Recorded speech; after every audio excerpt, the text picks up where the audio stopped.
You're listening to the weekly Parsha Podcast with Ari Goldwag, recorded with Hashem's never-ending assistance in Ramat Shemesh, Israel, 5785, 2025. This week's Parsha is Parsha Shoftim, and at the beginning of our Parsha it says, Shoftim v'shotrim titin lecha b'chol sharecha. You shall place judges and policemen in all of your gates, asher Hashem lekecha noisin lecha l'shvatecha, in the place that Hashem is giving you for all of your tribes, and they are to judge the people with a righteous and just judgment.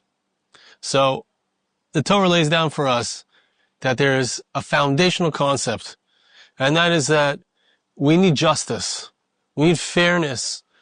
Right in life, human beings have a tendency, I don't know if you've noticed this, we have a tendency to be selfish. We have a tendency to want things that are not ours. We have a tendency to try to gain things that belong to others, or to make mistakes, to cause damage, etc. And we need the Torah to first of all tell us, well, whose is it? What's right? What's just? What's fair? Right? There are rules about that. Of course, there are rules that we have to pay attention to and take heed of. And of course, there's also the fact that Hashem makes sure that the money gets to whomever it's meant to get to.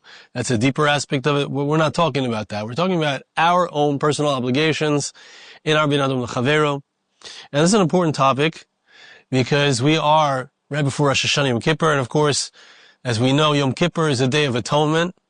And we come to HaKadosh Baruch Hu, we come to God with all that we've done throughout the year, the things that we've done wrong in our relationship with Hashem.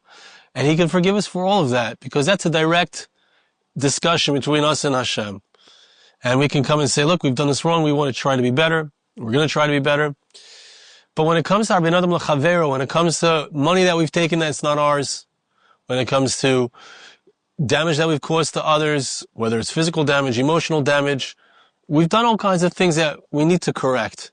And that's something, as Chazal say, is that Yom Kippurim is not mechaper for. Hashem cannot forgive me for something that I've done wrong to somebody else, to another human being. That's something that I need to go directly to that person. And I can't possibly do that if I don't even know that I've done anything wrong. So, shaitim v'shaitim, sometimes we need people outside of ourselves to say, this is what you've done wrong, and this is what you need to do to fix that problem. And sometimes we need the other person to say, hey, you've wronged me, and bring me to court. I'm not interested in that personally, but sometimes it happens, and we have to want justice. We have to want what's right. We have to want to do what's right and to make sure that those who deserve whatever they deserve are receiving what they deserve. And that's the concept of judges. It's the concept of policemen. That's the concept of Shoftim v'shotrim titin lecha b'chol sharecha in all of your gates. Eretz Yisrael is a land of Am Yisrael, and in order for it to function properly, we need to have a society that functions properly. And we need to have people doing that which is right, making sure that things are as they are meant to be. Now, there's a very interesting medrash. I'm going to read to you two pieces from the medrash. One is a little bit shorter and just contains a particular message, which I think is important. And then the second one is a little longer, and it's a little bit of a deeper message, but both messages are important, and they have to do with justice, and they have to do with doing what's right. And this is something that we need to think about now. We're in Elul, and we're heading towards Ani l'doidi b'doidi li. It's about our relationship with Hashem, and it's also about our relationship with our fellow man. It's about our coming to terms with and make the mistakes that we've made and trying to correct them. We have to come into Yom Kippur. We have to come into Rosh Hashanah. It's a time when we are Yasu chulam aguda achas, right? We're trying to connect to each other so that we can serve Hashem properly, make Him our King. The kingdom, in order for the king to come and want to rule his kingdom, he wants to see that the subjects actually care about each other, that they love each other, and they're interested in each other's welfare. So this is an important prerequisite. We're a month away, a little bit less from Rosh Hashanah, and we're more than a month from Yom Kippur. So it's important that we start thinking about these ideas and how we can try to fix our issues, ben adam l'chavero, making sure that we're doing what's right. We want to come to Hashem with a clean slate. We want to make sure that we're okay. We want Hashem to give us a good judgment. And part of that is, hey, we also judge ourselves. That's kind of the way things work. So I want to be sure that I, in myself, am clean. So I feel comfortable with myself if I want to ask Hashem for forgiveness. And that involves bein adon lachaver, between myself and others. Rabbi Shimon Gamliel, ultimate laglig within. Shoech mishlesh ragli ha'olam. Rabbi Shimon Gamliel talking about the concept of din, of judgment. And he says, don't make fun of it. Don't make a mockery out of din, out of judgment. And what does it mean? So it's very interesting. The Yedei Moshe says a very specific pshat, which I think is important to hear. I don't know if this is true lahalacha. I think generally it might not exactly be the way that we go about things, but it's important to hear conceptually this idea, even if it's not true lahalacha. When a person comes to a court, when a person comes for a judgment, you have two people contesting whatever it is. This one says the talus is mine. This one says, no, it's mine. So the first thing that the court does is says, do you want din or do you want pshara? Do you want justice? Do you want the actual halachic deciding decision? The actual decision? Do you want us to decide for you what we believe is correct in this case? Or do you want pshara? Do you want some kind of compromise? Now let's understand, the word compromise means that nobody gets what they want, really.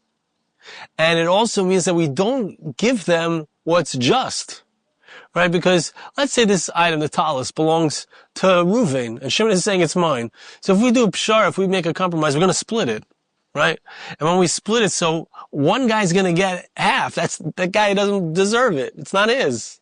And the other guy's going to lose. It's really his, and he gets only half. So a pshara, a compromise, while it's nice in a certain sense, because there's a fight and let's make shalom, let's make peace. But on the other hand, it's not justice. It's not correct. It's not really true. So Rabbi Shimon Gamliel says, this is how Yedei Moshe understands the Medrash, that Alte Malagleg Badin means don't make a mockery out of justice by saying, let's find a pshara, let's find a compromise. There's a minimizing of truth. Whenever there's a compromise, and I'm not saying that in a marriage, let's say, where you have two people fighting, that we shouldn't try to find compromise. I'm not saying that we shouldn't look for peace. But I'm saying conceptually, we have to understand that when there's a compromise, somebody loses out who justice is not served. And according to this opinion, he brings in the Yedei Moshe that there's an opinion that you do go for pshara. We do seek compromise. But there's another opinion that says you're not supposed to seek compromise. And Rabbi Shimon Gamliel is saying, don't seek compromise. What do we really want? We really want what's right. If I come into a court case, I really want to lose the talus. If it's not mine, if it doesn't really belong to me, I want what's right. I don't want to have something in my possession which doesn't really belong to me. I don't deserve. I didn't earn. That's wrong.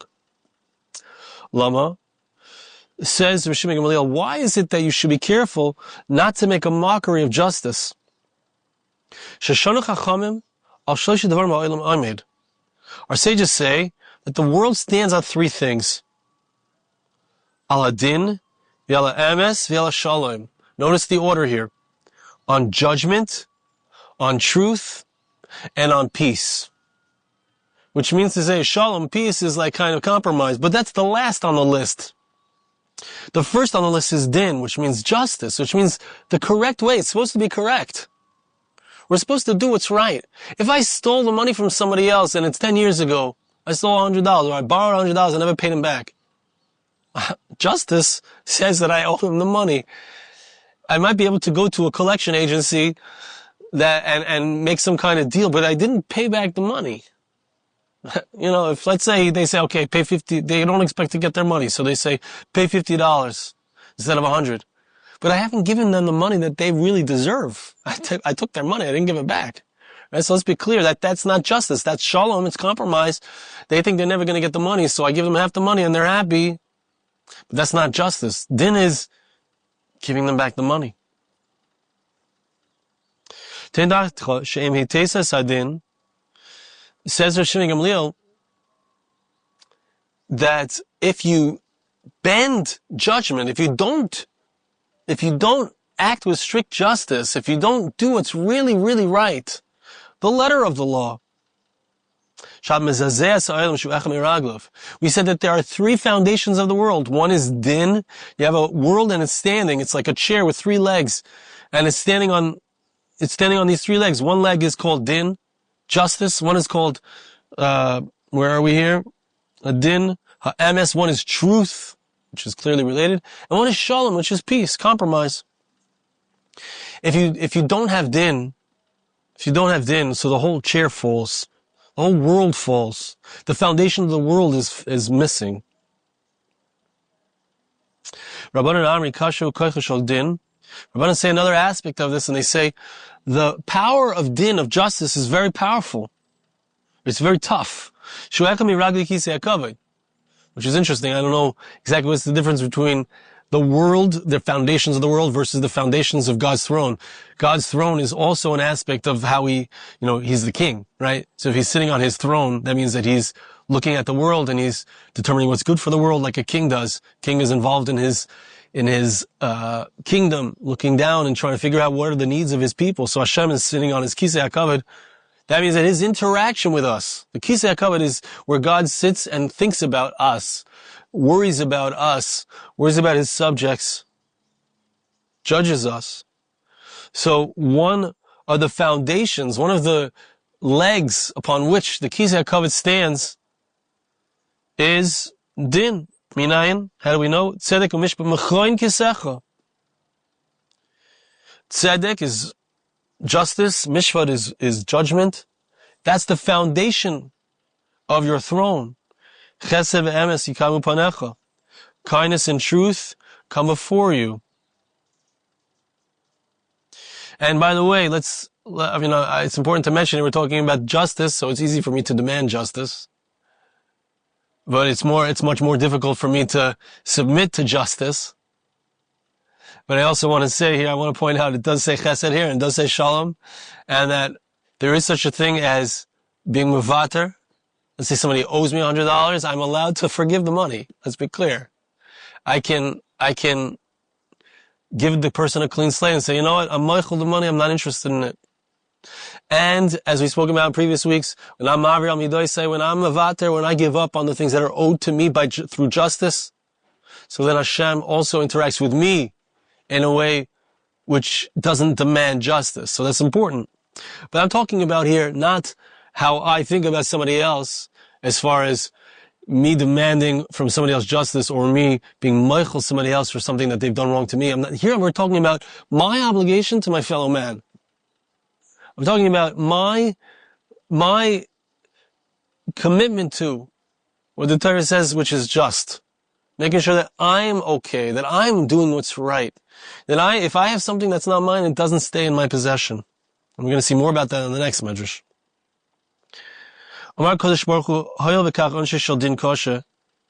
Hashem says, look, this thing of din, of judgment, of justice, is the foundation of the world. It's the foundation of Hashem's throne of kingship, the way that he interacts with us. If we are just with our fellows, so then Hashem is just with us. Hashem is interested in us. Hashem takes care of us. And he employs all of these things. He brings in tzedek and mishpat and chesed and emes. They all come into play. But it depends on us being, if our relationship with others is correct, is in line with the Torah, so then Hashem's relationship with us is also aligned. So it finishes off the medrash here and says, since if a person doesn't have din properly, doesn't have proper justice, if the world does not function with proper justice, so it makes the foundations of the world shaky. It makes the foundations of Hashem's divine throne shaky. Habu Zihirin. So be so careful about this. This is a very important thing. Be extra careful about this. We're coming into Yom Hadin, which means the day of justice. We got to make sure we are being just. Otherwise, the whole foundation of the world is shaky. How do we know this concept? This is something that we learn out from our pasuk at the beginning of our parsha, which is place for yourselves Shoftim and Shotrim, which means get yourself judges and get yourself police officers, which means to say, I know that I don't know. I know that I'm a human being and I'm self-centered, I'm egotistical, I have my own way, I think I'm right. But I need to appoint people outside of myself. We need to appoint people outside of ourselves to look at us and give us feedback and make sure that we are doing what's right. Because it's so easy to make a mistake. It's so easy to think I'm right when I'm not. And we need to seek justice, not that we get what's coming to us, but that we make sure that we are not doing something wrong to others. It's a different way of thinking about it. It's a different mabat. It's a different view of things. My responsibility to somebody else. I need to make sure that things are right. Not so I get what's coming to me, but so that I make sure that I'm giving out to others what's coming to them. It's a different kind of focus. But that's how I need to come in. That's how I need to hear. I need to think about it. I need to come into the Yemei Hadin with a foundation for the world, for my personal world, for the whole world, for my personal relationship with Hashem, and for the whole world's relationship with Hashem. An important concept. Now let's go on to the next concept, and I want to read to you the Psukim. The Medrash is going to bring a Pasuk in Mishlei, Perek Vav, Pasuk Zayin. Vav Zayin Ches. It says like this. It's very interesting. The King Solomon, Shlomo Hamelech, the wisest of all men, told us like this. Lecha lemala atzel. Listen here, lazy person. Human beings, we're naturally lazy. But I want you to go. You can learn a lesson from an amala, from an ant. And I started reading this to my kids, and they're like, Zrizus. You can learn out that an ant is very quick. He doesn't stop for a moment. He's always moving. We can learn something from everything in creation. The lowliest creature, a little ant. They're busy. Well, is that a good thing? Is it important to be very busy? Obviously, we got to be busy with the right things, right? That's clear. But there's something to learn from the Nemala. And let's see. The pasuk says, "Asher ein la katzin shoiter u'moshel." It doesn't have an army officer commanding it. It doesn't have a police officer commanding it. It doesn't have a leader leading it. The ants do what they're supposed to do without anybody goading them on. They just are programmed that way. That's important to know. The Malbim says that every single human being has within themselves all of the kaichos of creation. Beautifully, he says it. Every single human being has within themselves all that you find, all of the power, all of the different characteristics and abilities of all that was created by Hashem. All that is contained within every individual. So if you see a certain thing in creation, let's say you see a chatul, a cat is tzanua, it's modest about the way that it goes about its needs. We learn from that to be modest. You can learn from a fox something. You can learn from a nomer, a leopard, you can learn something. Az kanomer, be tough like a leopard. Kal kanesher, be light like a bird. Be quick. We learn from the ant that nothing is telling it what to do. No one is telling it what to do, but it has inside of itself a natural tendency to get moving and to keep moving and to keep collecting. Now, is that a good thing? The pasuk says, it prepares in the summer its food. It stockpiles in the time of the harvest all of the food that it needs, and it's brought down here. I gotta read the next pasuk. But you, O lazy one, how long will you be sleeping? When will you get up from your sleep? Right, the human being has a tendency to be lazy, to not want to move, to not want to accomplish, to feel like, I can't do anything anyway. But the ant, it gathers and gathers and gathers. The Medrash is going to say, we'll see how much we see inside, but it gathers and gathers beyond its needs, like much more than its needs. Now, is that a good thing? No, it's not a good thing for me to gather, let's say, lots and lots of money if I don't need that money, just so I can have wealth. That's not a good thing. So I'm going to give it to tzedakah, maybe. But there is a spiritual concept there that we can learn from. Let's see the Medrash inside. It brings the pasuk. Why did King Solomon decide to learn from an ant to teach something to the lazy person. It seems like perhaps it's not the right place to learn from. The ant is overdoing it. Rabbanan Amri Anamola Hazo Shlosha Batim Yishla. Yenekenes Be'alyam Ibnei Hadelef B'tach Medatina El Bemtsoi. The Rabbanan say that there's a few things that we see from an ant, from its behavior. One is that it has 3 levels within its sanctuary underneath the ground. The upper level, so water can get in there, so it doesn't bring its food into the upper level. And the lower level can get dirty, it gets muddy. But in the middle level, there's a central area within the sanctuary. It's a kind of funny word to use for an ant hill. But within the place that the ant lives, so there's a middle level, and that's where it brings the food. So it has a certain consciousness about the effects of being too close to where the water is and too close to where the destructive force of the earth is. So it places it in a safe place. And perhaps, it's not clear, I didn't see anything on this specific line, but perhaps it's telling us that we need to be sure that we're in the middle path. There are things that can affect us on this side, maybe spiritually, the things that can affect us physically. We got to stay on the middle path. Says the Chachamim, the ant only lives 6 months. That's the physical facts. An animal that doesn't have bones and it doesn't have sinews, so then it can't live more than 6 months. All that it eats in its lifetime is 1 kernel of grain and a half. But it keeps going and going, collecting and collecting. Why does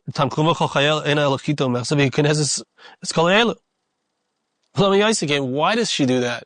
Why is the ant, I don't know why I'm referring to it as a she, but it's because here it says Lamahi Oisake.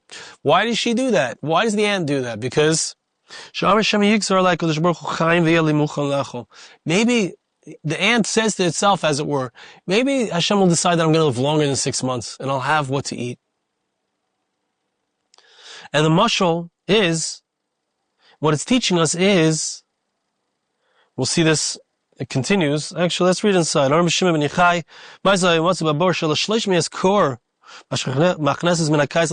They found a huge amount, 300 kur. It's a huge amount of grain they found inside of the ant's abode. That's why King Solomon says, go to the ant, learn from the ant. What do I need to learn so much Torah for? It's not all Nogeya. It's not, I'm saying, I'm going to learn about Kodshim, about what's going to be like in the Beis HaMikdash with the Korbanos. We're not even there yet, but we'll learn about it when it comes. I need to learn so many different things that aren't Nogeya L'Maisa, or I'm not even going to get how much am I going to really, from what I learn, how much of it is going to be applicable? Why do I need to know so much? Why do I need to have so much information? Why do I need to do so many mitzvahs? It's enough to do a mitzvah. I need to do a lot of mitzvahs. I need to gather so much. And the answer is yes. We learn from the Namala that just like it says, hey, it thinks about the future, as it were. Maybe I'll live longer. Maybe I'll live longer. We will live longer. Our soul continues in its existence after the body passes. Our soul continues to go on. And so when it gets up to Shemaim, we got to have a proper storehouse for it. For the ant, it's a maybe. Maybe we'll continue. Maybe he'll continue to live. But for us, it's a guaranteed thing. It's absolutely certain. I'm going to continue to live.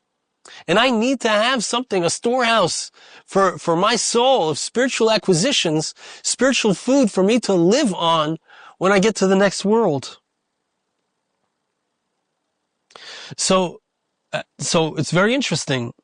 I'm going to skip here a little bit. Now let's be clear, the ant does this without the Shoftim and the Shotrim. The ant naturally has this inclination to collect and to collect and to collect and to think about the future to be aware of its future, which it's for sure not going to have, but maybe it will have it. So ingrained into the ant is that nature, which means, as the Malbim explained, ingrained into us is the potential for that type of thinking as well. And we see it all the time, people, collecting more and more money that they're not even going to use, they're going to leave over to their kids. Kesef shomer lebaylav l'ra'osai. They're always collecting money, and they can't even spend the money to feel a sense of false security. But what about the real thing? That's a real feeling that can be used for a real positive thing. I don't need a shofet. I don't need a shoiter. I don't need a judge and a policeman and an army officer to make sure that I do what's right. And then I try to collect. I can learn from the ant. Just as the ant is hoarding. I also need to hoard and use that midah. It's a human midah. It's ingrained into the bria, into the creation of Hashem. But I need to use it to hoard mitzvahs. I need to channel that into collecting and getting more and more of what's important. Of getting another mitzvah, another bein adam l'chaver, another tzedakah, another shekel, another $18 donation, another chesed, another kindness, another smile to somebody else. Another time that if I made a mistake, I apologized. I need to collect those. That's what I have in the world to come. I need to collect those. Every time I do, every time I give a shekel, every time I say an apology, I get a little bit closer to HaKadosh Baruch Hu. I get a little bit less selfish. And the bigger it is, the harder it is, I don't know if you've ever experienced it. I have. You go to somebody who you really hurt somebody, or you really wronged somebody. And you get that back to the Shoftim v'Shoitrim. You get back to the justice. You pay the person back the money you owe them. I came back to somebody who it was a little shady, maybe $500 I took for myself on a business deal. And I came back to the person and I said, look, I wasn't clear if it was really shady or not. We could argue about it. We could discuss it. The person didn't even know about it, but I came back to him and I said, look, I feel like I owe you this money. What a relief. What a relief that is. We need to be the shoftim and the shoitrim for ourselves. It's nice to have something outside of ourselves. Especially, again, in our bein adam l'chaver. I'm going to come back to this a lot. Between ourselves and our fellow man. We got to have inside of ourselves, we have that voice. It niggles at us and says, we'd rather avoid it. We'd rather not think about it. But we know where we've done wrong. We got to fix those things. We got to be our own shoftim v'shoitrim. We got to be our own, just like the Namala has inside of itself. It doesn't have anyone outside of itself to tell it what to do, how to have that zrizus, how to collect those mitzvahs. We got to have it inside of ourselves. We got to collect those mitzvahs. We got to collect those corrections. We got to collect the apologies that we owe. We got to collect all of the money that we've taken illegitimately and give it back. We got to focus on that. The ant didn't learn it from anybody. There's nothing outside of it pushing it to do it. It doesn't have that. First of all, we are appointing those outside of ourselves because we need that. We need that reminder outside of ourselves. But you have that. You got to listen to them, and I'm adding, you got to listen to that, to the shoftim v'shoitrim inside of yourself. That's what we learn from this pasuk. You're to place them in all of your gates, and there's also the gates of our hearts, the gates of our conscience that guide us, that are our shoftim and our shotim, that voice of Hashem that's inside of us. We got to listen to it. I want to bless you, and I ask you to bless me. Hashem should help us that we should indeed be able to fix the things that we've done wrong. Look for justice that we are doing just with others. Hashem should help us to do that. Hashem should help us to collect, to get heaps and hoards of mitzvahs and of doing what's right and of giving up our own selves to others. Thank you so much for listening. Have a wonderful Shabbos. This podcast was made possible through the gracious donations of listeners like you. For more podcasts like this, please visit www.arigoldwag.com or search on iTunes Ari Goldwag.